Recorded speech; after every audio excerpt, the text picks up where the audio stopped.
Hello, everybody. Today is May 5th, 2024.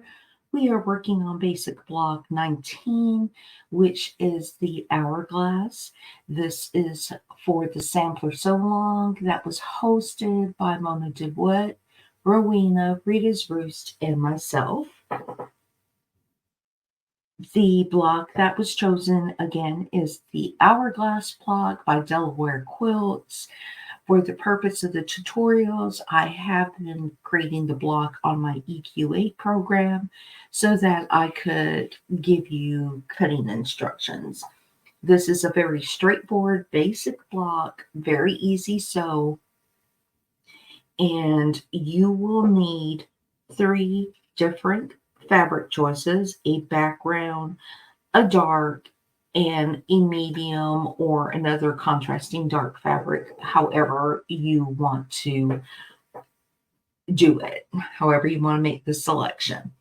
Now, for my background fabric that I've chosen, I'm actually using the back side of the fabric, not the front side, because I wanted a little color and texture in there, but the front side of it was just too much.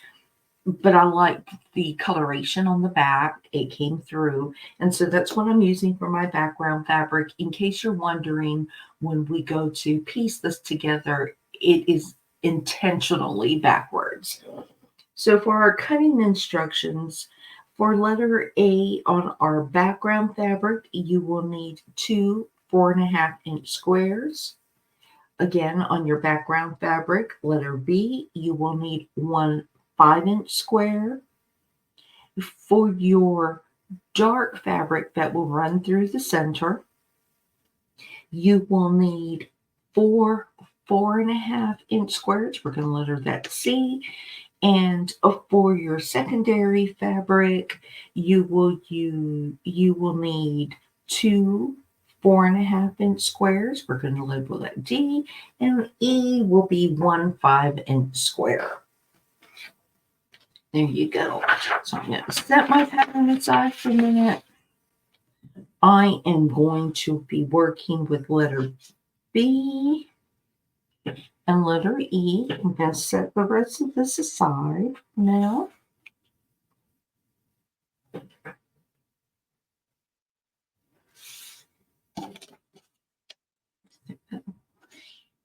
So we are going to make 1 or 2 HSTs out of these 2 blocks. Again, I'm using the back side of my fabric. You would be facing the 2 right sides together. In my case, I am doing a right and a back. And I apologize if I confuse you a little. So fabrics facing together, front sides fabric facing together. On the lightest fabric, you want to go ahead and draw a line diagonally from one corner to one corner, the other corner. And then you are going to take that 1/4-inch seam on either side of the fabric of that block. So let's go ahead and sew that up.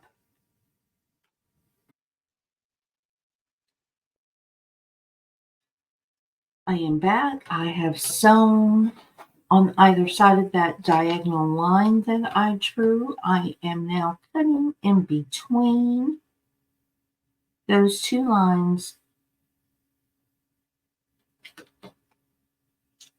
on that diagonal line that we drew.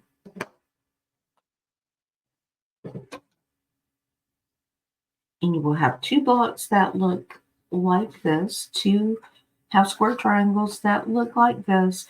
I'm going to take it to the ironing station and press to the dark side, and then I am going to square this up to 4.5 inches. And I will be right back. All right, so I have squared up my 2 HSTs to 4.5 inches. Now we're going to assemble the block. Really, really easy.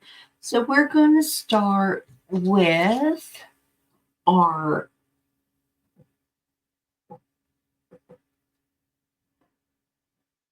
middle units, and I'm going to turn and let's see how I can do this so it shows in the camera correctly.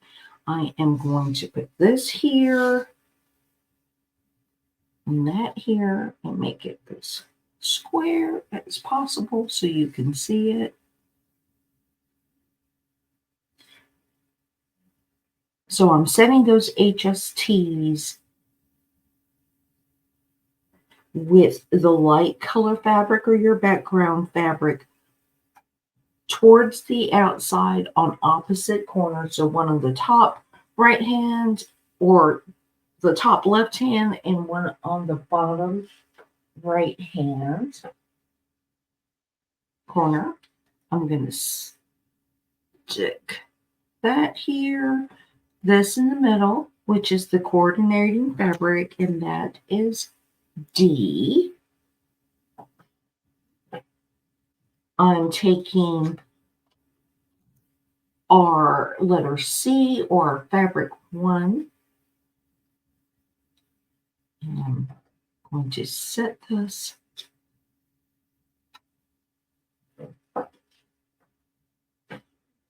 like this.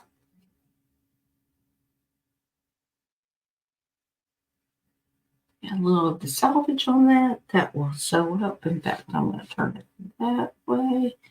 And then our remaining 2 squares, letter A, that will look just like this. Now, simply we're working with the 9 patch. We're going to sew it up like this, folding it, and taking our 1/4 inch seam all the way down. When you've completed that, you're going to add that next unit on. Let's go ahead and pause here and get that sewn up.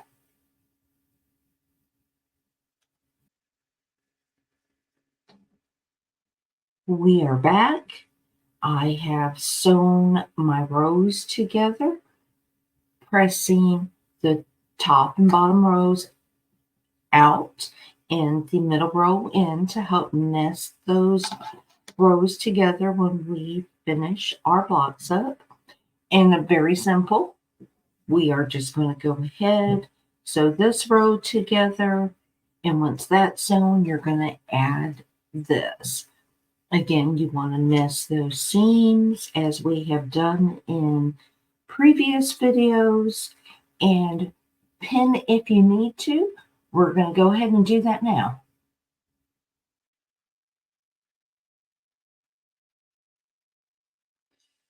And there you have it, the hourglass block, or an interpretation of an hourglass block. Now, this would be fun if you are making a scrap quilt. You want to go ahead and just throw some blocks together. You need a quilt done, maybe a baby quilt. You can make this. The final product will look almost like a gingham once it's completed. It will have a gingham look, or if you're just using 3 colors, you have 3 yards of fabric, you want to cut it down. It will have a gingham appearance or a rail fence. So it's a very versatile block. And I hope you've enjoyed this tutorial. Have fun with your fabric, play with your fabric, learn or discover what you like for yourself, and just enjoy the process. We have one more block tutorial that will be released soon, and then we will be wrapping things up. I hope you enjoyed it. As always, be blessed, be kind, and keep sewing.